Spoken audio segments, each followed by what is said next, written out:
Namo Bhagavate Vasudevaya.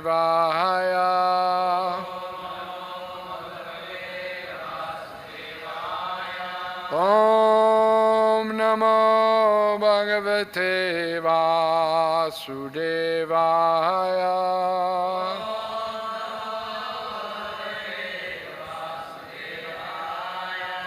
Shri Bhagavan Uvacha. Sannyasa Karma Yogascha. Nishreyasya Karavabho. Tayostu Karma Sannyasat. Karma Yogo Visheshate. Sri Bhagavan Uvacha. Sannyasa Karma Yogascha. Nishreyasa Karavabho. Tayostu Karma Sannyasat. Karma Yogo Vishishyate.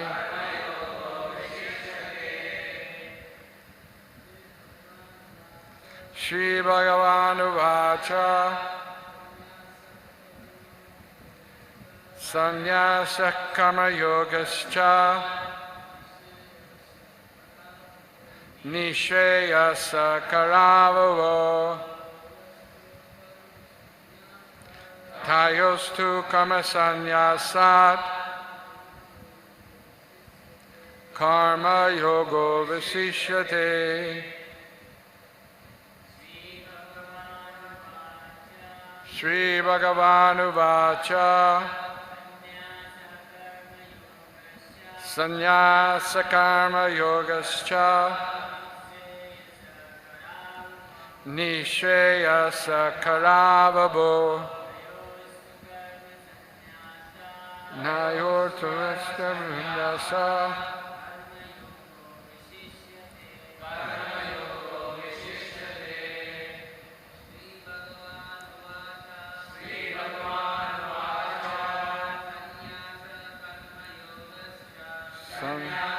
Karma Yogascha. Nishreyasa.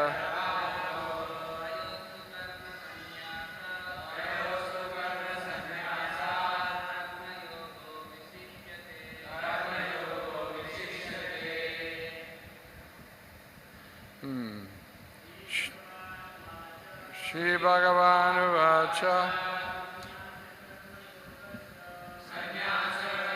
Yogascha.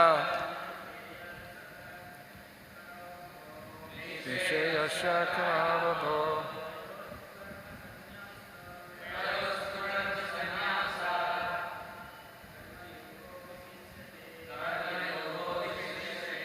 Shri Bhagavan Uvacha. The personality of Godhead said,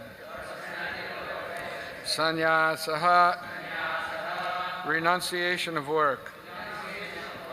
Karma Yogaha, work in devotion. Cha, also. Nishreyasakaro, leading to the path of liberation. Ubao, both. Tayoho, of the two, but. Karma sannyasat, comparison to renunciation of fruitive work. Karma yogaha, work in devotion. Vashishyate, is better. The personality of Godhead replied, the renunciation of work and work in devotion are both good for liberation, but of the two, work in devotional service is better than renunciation of work. Responsively, please repeat. The Supreme Personality of Godhead replied, the renunciation of work and work in devotion are both good for liberation. But of the two, work in devotional service is better than renunciation of work. Purport. Fruitive activities seeking sense gratification are cause for material bondage. As long as one is engaged in activities aimed at improving the standard of bodily comfort, one is sure to transmigrate to different types of bodies, thereby continuing material bondage perpetually. Srimad Bhagavatam, 5th Canto, Chapter 5, Text 4 to Text 6, confirms this as follows. Nunang pramatta kurite vikarma yad indriya pritya aprinoti nasaru manye yata atmano yam asanapi kleshita asadeha parabhavas tavad abhoda jato yavang najigyashata atmatattvam yavat kriya tavad idam manogai karm atmakam yena sarida bandhaha evam mana karma vasam prayuntite vidyayatman yupapad yamanayu pritir nayavan mayavasudeve namuchite deha yogena tavat. Quote, people are mad after sense gratification, and they do not know this present body, which is full of miseries, is a result of one's fruitive activities in the past. Although this body is temporary, it's always giving one trouble in many ways. Therefore, to act for sense gratification is not good. One is considered to be a failure in life as long as he makes no inquiry about his real identity. As long as one does not know his real identity, he has to work for fruitive results for sense gratification. And as long as one is engrossed in the consciousness of sense gratification, one has to transmigrate from one body to another. Although the mind may be engrossed in fruitive activities and influenced by ignorance, one must develop a love for devotional service to Vasudeva. Only then can one have the opportunity to get out of the bondage of material existence. Therefore, Gyan, or knowledge that one is not this material body but spirit soul,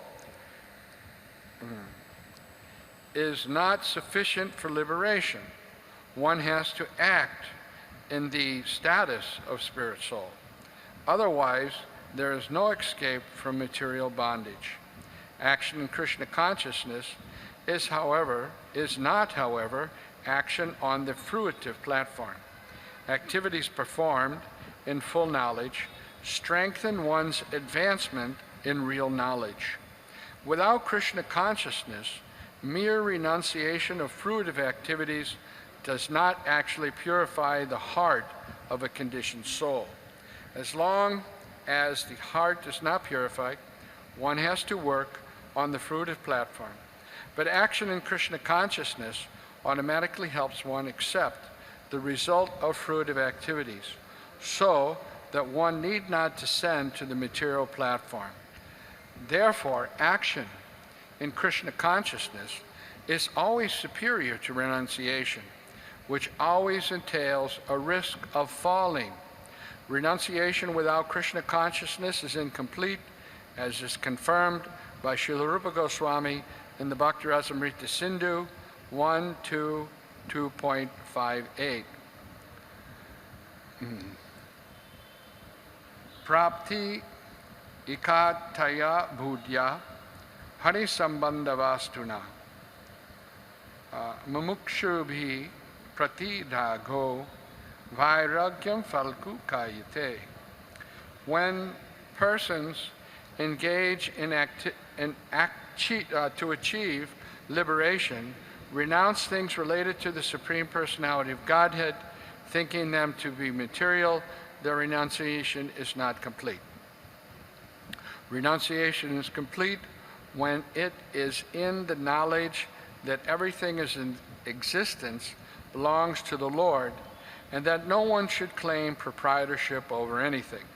One should understand that factually nothing belongs to anyone. Then, where is the question of renunciation?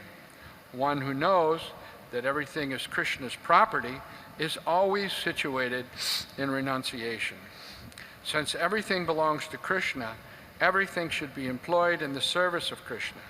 This perfect form of or action in Krishna consciousness is far better than any amount of artificial renunciation by a sannyasi of the Mayavad school.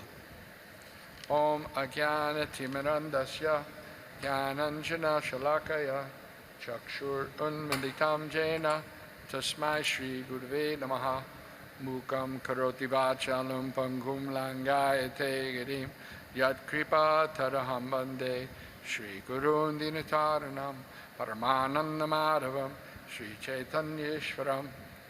So this verse, Krishna, is actually a reply to the first verse in this chapter, which is Arjuna's question. Arjuna, he has a question. So in the first verse, Arjuna is asking Krishna, you know, you said renunciation of work, sannyasam karmanam, Krishna, but then you said purna yogam cha sannyasam, yat shreya etayor ekam, tanme bruhi sunichitam.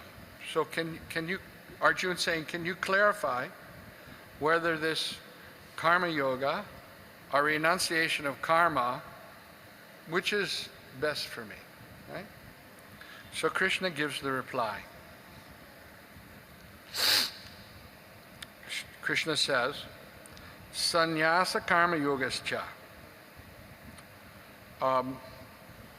Renunciation of karma activities, and karma yogascha. What are they? Nishreyas karo vabho. They both are good, right? They're both good. What are they good for? Prabhupada explains in the purport what the problem is in material life. Nunam pramatta kudate vikarma yad indriya priti aprima. We all have this material body. And as long as we're trying to, as long as we're engaged in activities that are for sense gratification, then we have to get another material body. And what's the problem with material body? Well, as the verses say, these are Rishabhadev's instructions to his 100 sons, headed by Bharat Maharaj. He says the problem is that when you get these material bodies, there's always some kind of problem, right? It's either too hot, or it's too cold, or sickness, tiredness, hungry, etc., etc., etc. Lusty, crazy, so many things going on, all because of the material body. So, you know, an intelligent person doesn't engage in activities of sense gratification, but uses this human form of life for self-realization. This is what Rishabhadev is explaining to his sons. So this, you know, renouncing this idea of trying to, you know, do activities for sense gratification, that's good. But then Krishna says, karma yogascha, right? That's also good. So it's not a matter of which one is better, you know? It's a matter of, you know, they're both good. Krishna says they're both good. But tayostu karma sannyasat, of the two, you know, sannyas means renouncing karmic activities, and karma yoga is better. Now why is that?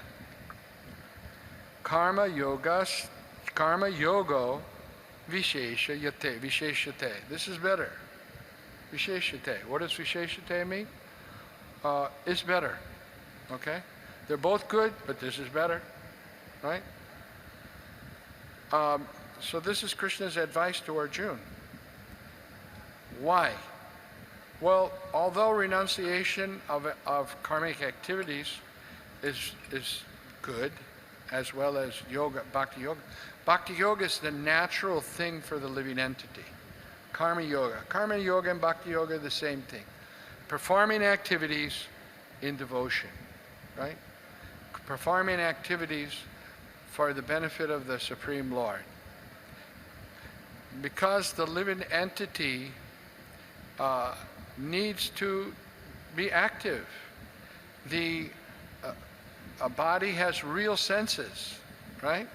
It's not like the Mayavadis maintain. Jagan Mithya, Brahma Satya. Their ideas that this world is false. You don't even have a material body. You just think you have a material body. Like if you walk into a room and you see and there's a rope in the room and you mistake it for a snake. And that's illusion. It's not a snake, it's a rope. But what the Mayavadis say, it's not even a rope. Even the rope's not there. Right? But the Vaishnava understanding is, the rope is there, it's the elements, Bhumir, Apo, Nalo, Vayu, there, but it's only temporary manifested of a rope. Right? The Vaishnavas will agree, yeah, if I'm mistaking this rope as a snake, that's my illusion. But the rope is really there. It's temporarily manifested, right? But the Mayavadis, they don't say like that. It's not even there. Right? Your illusion is that it's even there. So this is actually another point, but it's offensive to Krishna because it's Krishna's energies. Why one should try to deny Krishna's energies. But that's another point. We'll get into that later. So the basic understanding is that here's Arjuna, he's on the battlefield of Kurukshetra. He's thinking renunciation of work, great. I'll give up being a Kshatriya, I won't have to fight, right? And Krishna says, no, karma yoga is better. That means use your natural propensities, right, in the service of the Supreme Lord. Engage activities, giving up the result to Krishna. Right? Giving up the result for the pleasure of the Supreme Lord. And this is better. Okay. So this is basically what the verse is saying. Srila Prabhupada talks about the verses Rishabdev Maharaj is giving to his 100 sons because it outlines materialistic life very carefully. This material body is temporary. It's given to us as a vehicle to perfect our lives, to make advancement in spiritual life, right?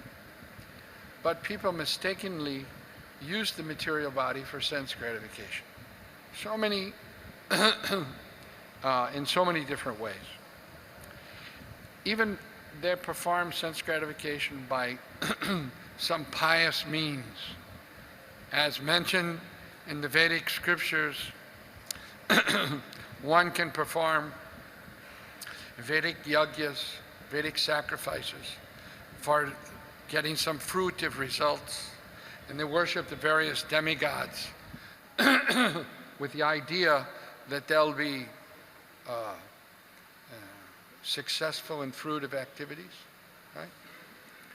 Just like Maharaj, Nanda Maharaj in Vrindavan, he was about to worship Indra, the Indra Yagya, and Krishna told him why we need to worship Indra. And Nanda Maharaj is explaining, no, Indra supplies the rain, from the rain we get grass, and the cows eat the grass, and from the cows we get our livelihood, right? So,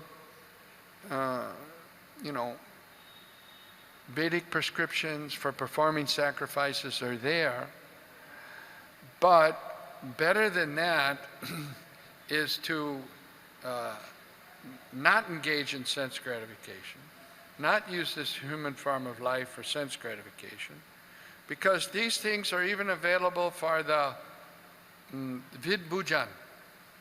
What's a vidbhujan? Not only hogs, dogs also. Dogs are also vidbhujan.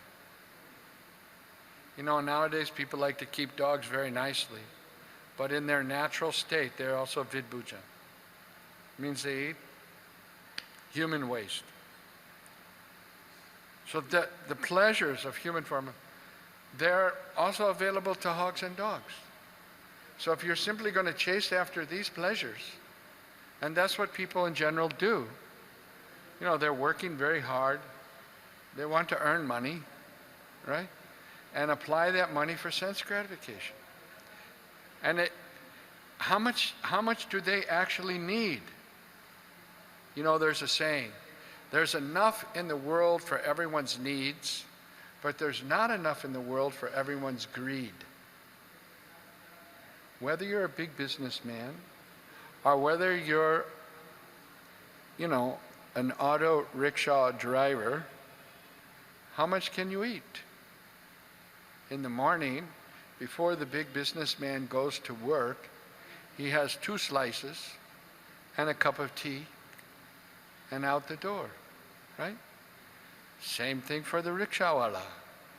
2 slices of bread, cup of tea, he's off to work. Right? It's not that because the rich man has so much money, he'll eat 1 whole loaf of bread and 1 big jug of tea. No, still 2 slices, 1 bus.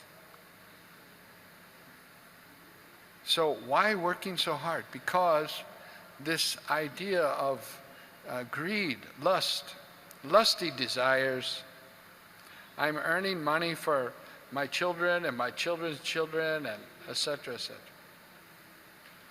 So this is, Rishabdev Maharaj is warning that don't waste the human form of life for these activities. Because if you do, what's going to happen? Prabhupada say here. What does he say? If you just engage in these kind of activities, what's going to happen? You have to take another material body. You're already suffering because of the activities in your previous life, right? And by the activities in this life, you're getting ready to have another material body in your next life.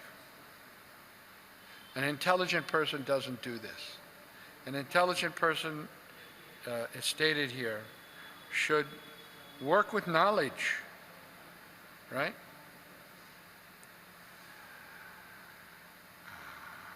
To try to understand what is to be. We have to take instructions from Krishna to understand what should be done and what should not be done.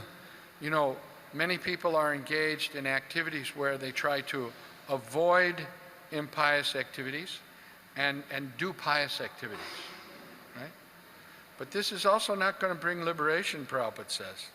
Just trying to avoid impious things, and because one thing is for sure, that just trying to be pious and just trying to avoid impious activities, you're not purifying your heart.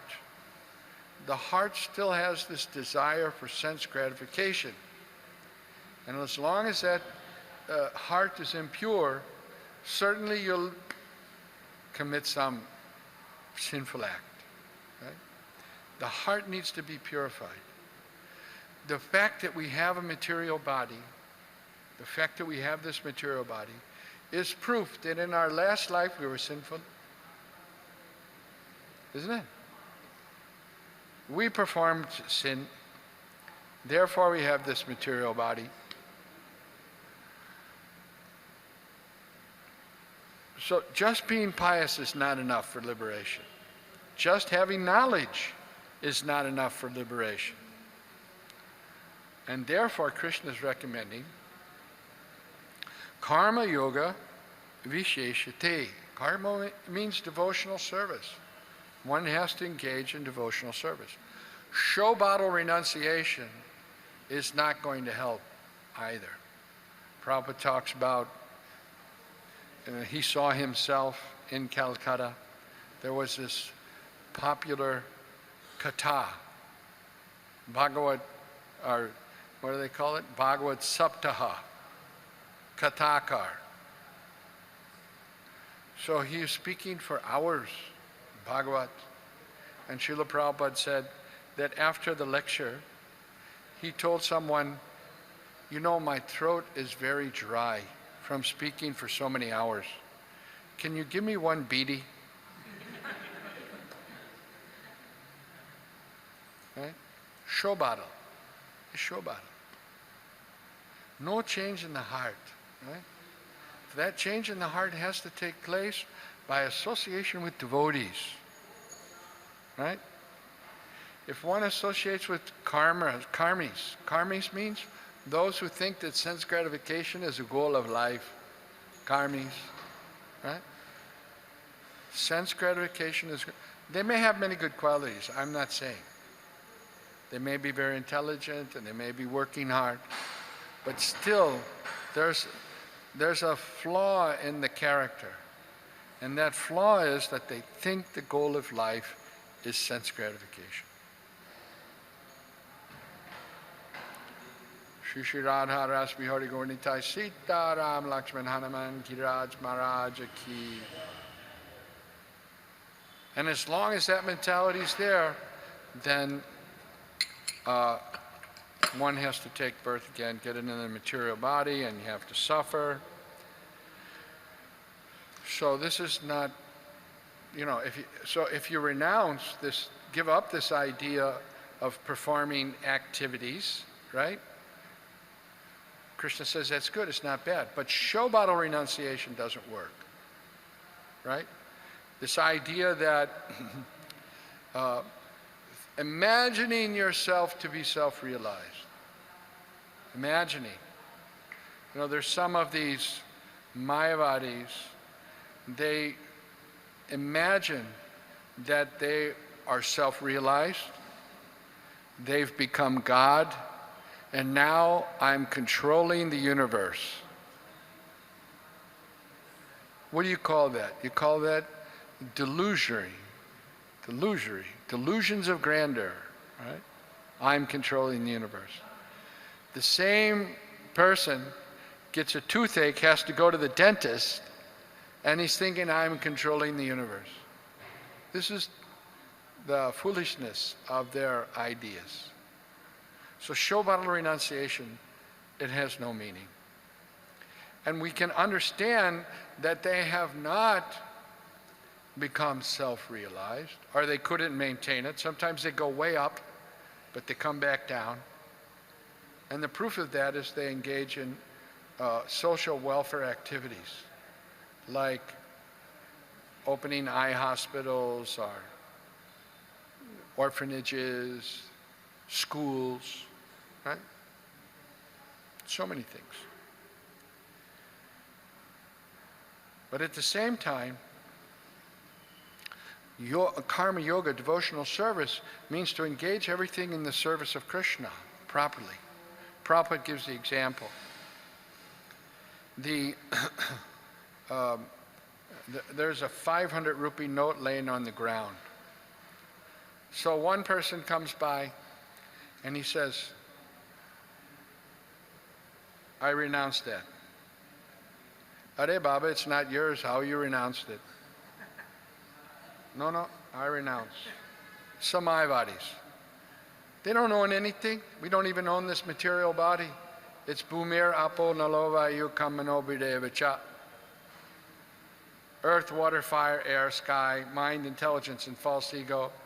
How I can claim it as mine? Right? It's the energy of Krishna. And what am I? Aprayasthatvam Prakritim Vidipe Param. Besides this Bhumira Panch Mahabhut, and subtle sukshma sharira, the subtle body. There's para prakriti, there's the living entity, right? And that's what we are. So nobody owns any nirmama, we don't own anything. So how we can renounce? That's faltu vairagya, not real vairagya. On the other hand, the next person comes along and says, oh, 500 rupee note. Oh, great. Lucky day. Puts in his pocket. This is the karmi. The person that's interested in sense gratification, trying to use the energy of Krishna to engage in sense gratification, thinking he'll become happy. Never becomes happy. Right? And then there's the devotee, the person who comes along, sees the 500 rupee note, takes it and finds the owner and gives it to the owner. This is the devotee of the Lord. And this is karma yoga, devotional service. So we all have a natural tendency. Like Arjuna, he had a natural tendency. What was Arjuna's tendency? What was his work? Kshatriya. The Kshatriyas were meant to. They were very brave. They were courageous, right? And in a Kshatriya, if he was challenged for a fight, they could never say no. They would fight. And if two Kshatriyas fought, what would be the result? One of them is going to die. This is Kshatriya. Right? Just like the small boy Dhruva, 5 years old.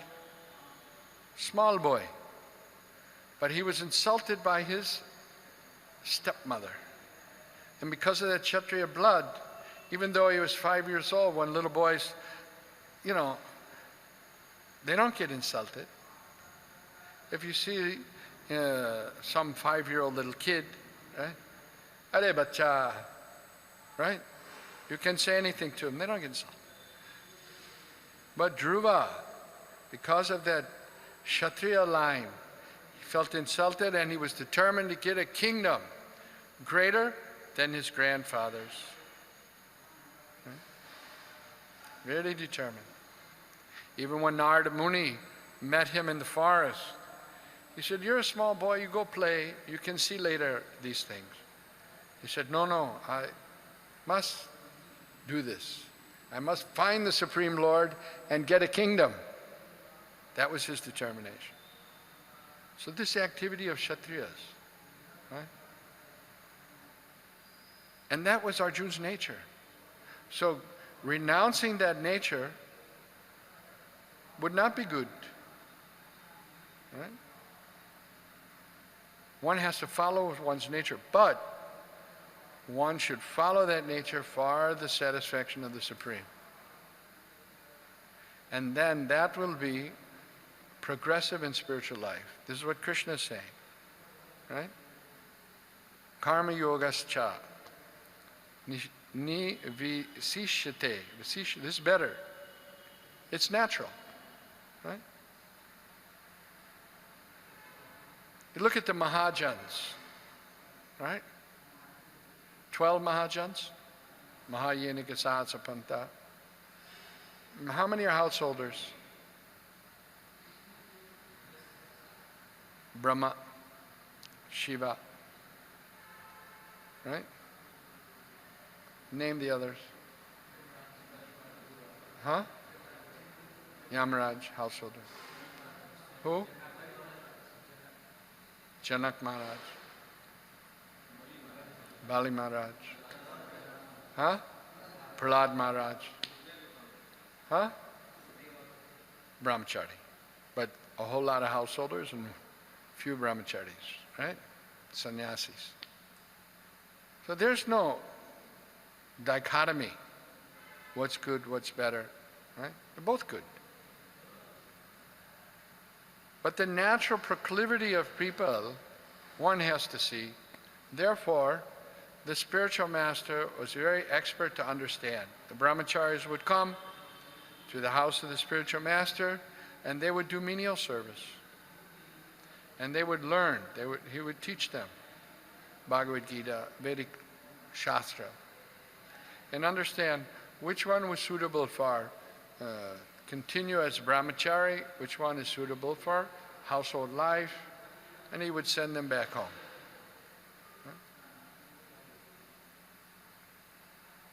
Both are good. But 99.9% people will follow this grihastha ashram. And that's natural. But if one can do brahmachari life, that is very advantageous to progress, right, in spiritual life. Because life becomes very simple, not complicated. But in order to maintain brahmachari life, one has to be more careful about karma yoga, being engaged in activities for the pleasure of Krishna,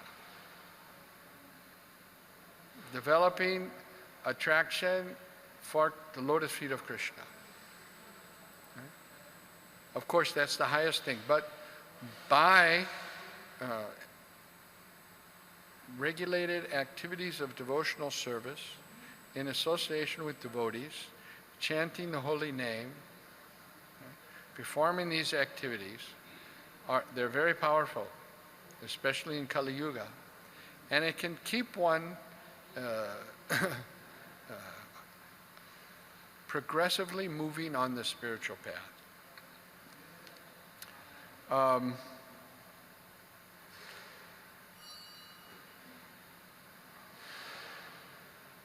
This verse that comes from the Nectar of Devotion, it means that nothing should be renounced that can be used in the service of Krishna. Everything has its use in the service of Krishna. We just don't all the time know what it is, right? But everything can be used in the service of Krishna. Just like Srila Prabhupada was given the instruction by his Guru Maharaj to, if you ever get money, print books. So that he followed, that his Guru Maharaj was fond of books, and he followed that instruction. He said blindly, I didn't know what would be the result of that. But now we can all see. Whatever you see in ISKCON today is because of the sale and distribution of Srila Prabhupada's books. Actually so. By reading Srila Prabhupada's books, by the way, this is the Shravanam week, where one should make an extra effort to read Srila Prabhupada's books. Once in Mayapur, I think it was in 74, maybe it was in 75, I'm not sure, can't remember, but Srila Prabhupada very emphatically, right in the middle of the morning class, he used to give class on Chaitanya Charitamrita during the Mayapur festival. And right in the middle of the class, he very emphatically said, these books are not just for selling, they're also for reading. Otherwise, why am I taking so much trouble, he said. You must read my books. That's Srila Prabhupada's instruction, and it's a very important part of every devotee's life to read Srila Prabhupada's books. The more we read Srila Prabhupada's books and try to understand them carefully from, Prabhupada says, different angles of vision, then we'll be fixed up in devotional service. There was a point where this was right around the time when I first joined, 1974, something like that. And there were devotees that were leaving. And even some who were already Brahmin initiated, but they were leaving Krishna consciousness. So Srila Prabhupada wrote back, this is because they're not reading the books. So he made a program, he told in a letter to the temples that there should be classes all day long. 45-minute class, 15-minute break, another 45-minute class, 15-minute break. And we began to follow that schedule. After Bhagavatam class, clean the temple, and do various activities and have some prasadam, and then a class for 45 minutes, 15-minute break, then another class, like that. Scrutinizingly studying all the revealed scriptures, Prabhupada said. This will keep us fixed in Krishna consciousness. Keep us, you can do an activity like people go to bathe in the Ganges just because they're dirty, so they go take a bath. And other people go and bathe in the Ganges, knowing that this water is flowing from the lotus feet of Lord Vishnu, and therefore it's purifying me from all sinful activities. This is the same activity, but one activity in knowledge is more beneficial. So everyone gets benefited by chanting Hare Krishna, Hare Krishna, Krishna Krishna, Hare Hare, Hare Rama, Hare Rama. However, if we read the books, then we will be able to reply if someone asks us, well, why are you chanting?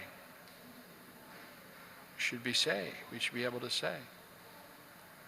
So, activities that are with knowledge are always better. Okay, I'll stop there. We got a few minutes. We can take some questions or reflections.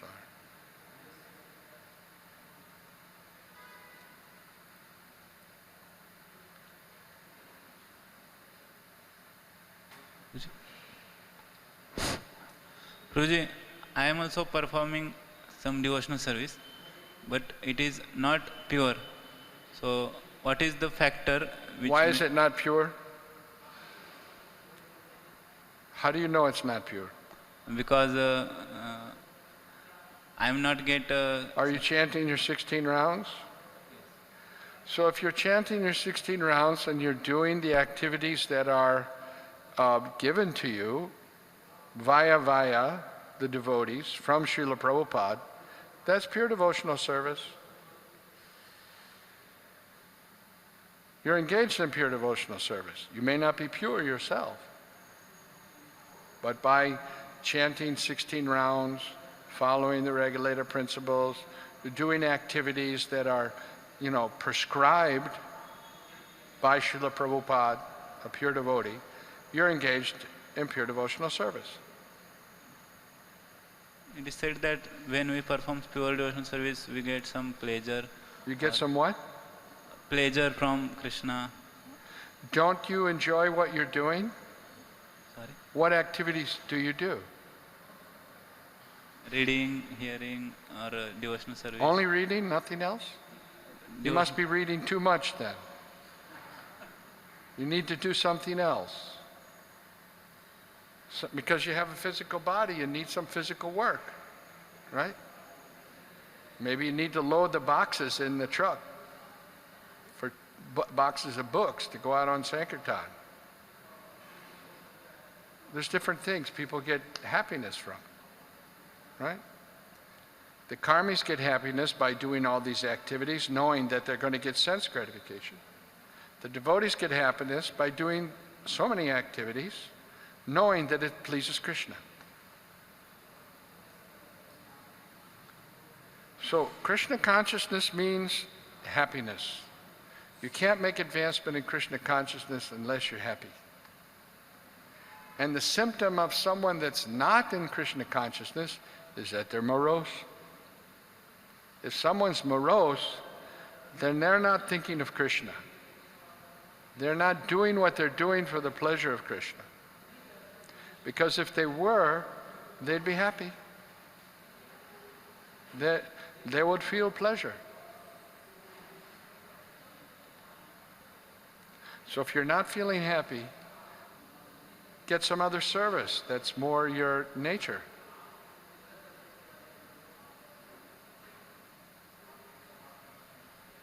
Okay? Thank Hare you. Krishna. Any other questions?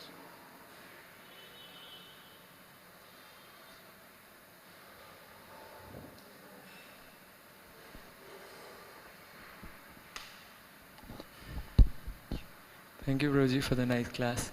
Prabhuji, you said for brahmacharis, it's important to develop attachment to the lotus feet of Krishna. Yes.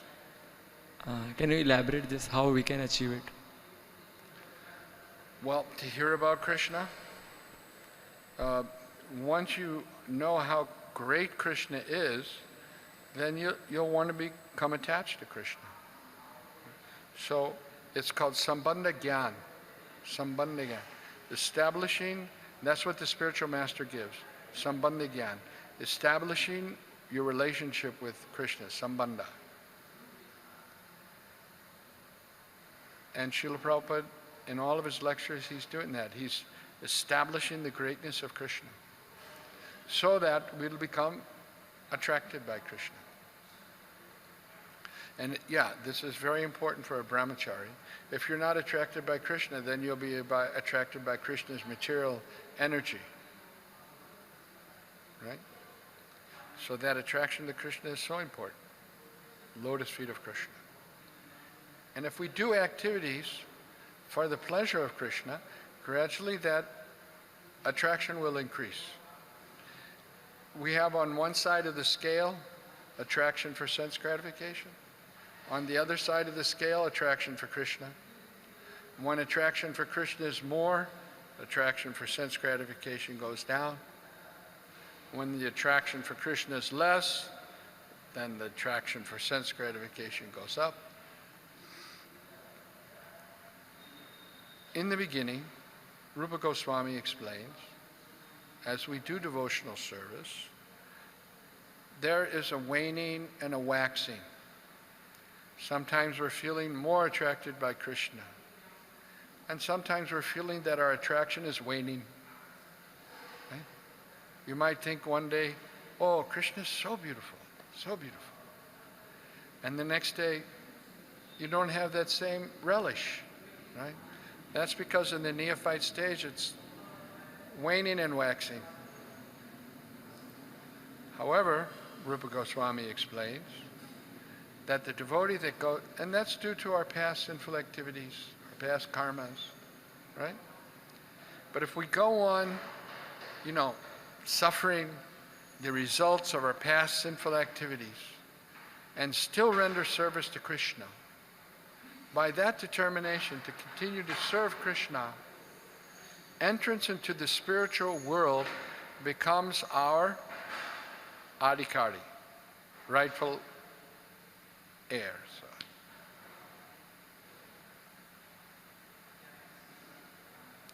So there'll be times when you feel less enthusiastic about chanting, but you chant anyway. There'll be times when you feel less enthusiastic about your particular service, but you do the service anyway. Right?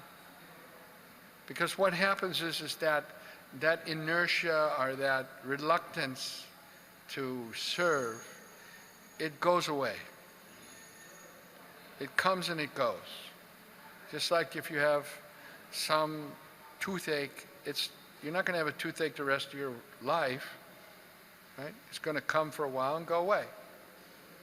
So also these moods of reluctance or non-enthusiastic or lack of determination, it changes by continuing to chant. And sometimes it's a test by Krishna to test our sincerity. And Prabhupada said, we just have to be sincere and we can reach the goal of having attraction and love for Krishna. So one time a devotee asked Srila Prabhupada, how do we become sincere? And Prabhupada said, by being sincere. Okay, any other questions? Krishna Prabhuji, Yes. you said that Karma Yoga and Bhakti Yoga is the same. So please, can you elaborate how this, because it is separate chapter. Ultimately, Karma Yoga means Bhakti Yoga. Means performing activities without attachment to the result. Performing activities without attachment to the result. Karma Yoga. And devotional service means engaging in activities for the pleasure of Krishna. So what is the difference? How can you not be attached to the result? By doing it for Krishna. That's real karma yoga. It's devotional service. So Krishna is not differentiating here between karma yoga and devotional service. It's one and the same thing. Although in some people's eyes, maybe it's, they think it's something else. But ultimately, we understand that karma yoga means devotional service, engaging in activities for the pleasure of Krishna. Some people do devotional service and with the idea like, okay, one for Krishna, one for me. One for Krishna, one for me. But pure devotional service means everything for Krishna. And the servants of Krishna, they have everything that they need. They're never in shortage, right? Since you got here in the temple, was there a single day when you didn't get enough to eat?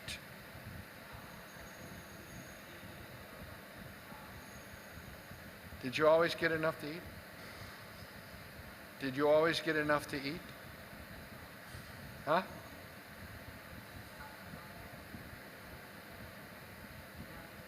Yeah. Right? Did you always get enough to eat?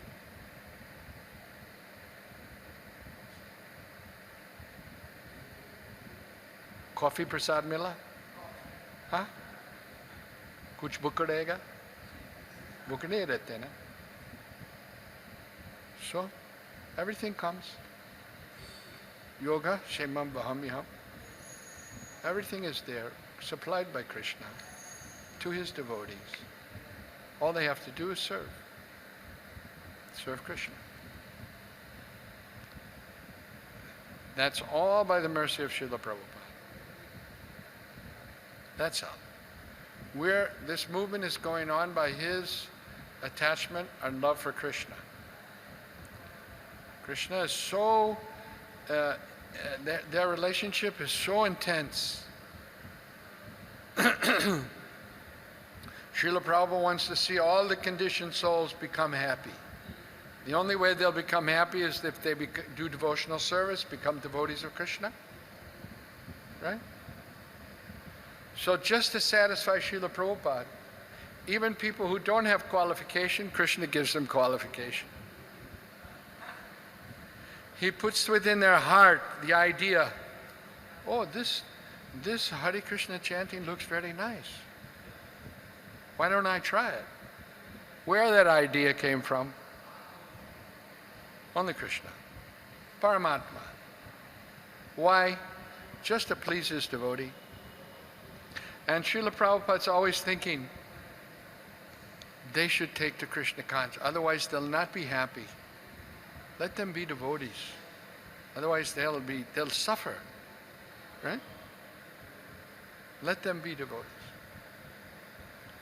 Like Lord Nityananda, he saw Jagai and Madhai, so sinful fellows, right? Drunkards, rapists, no sin they didn't commit, stealing, creating havoc in society. And Lord Nityananda, when he saw them, he said, hey, Haridas, if we can make these two fellows devotees of Krishna, then certainly Chaitanya Mahaprabhu's name as Patita Pavana will be spread all over the world. So this is the servant of the Lord. He's always thinking how to make the Lord famous. We're thinking how I can become famous. I should be, good lecturer, good kirtan leader, and everybody should say, oh, nice class, Prabhuji. Yes.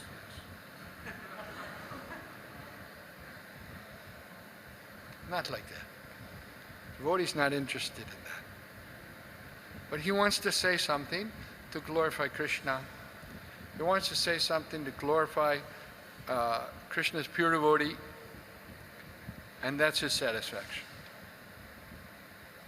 So we're a long way from that, but we can get there gradually by staying in association of devotees, chanting the Hare Krishna Maha Mantra, Hare Krishna, Krishna Krishna Hare Hare.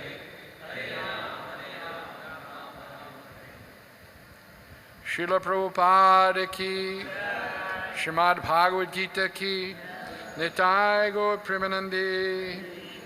Hare Krishna.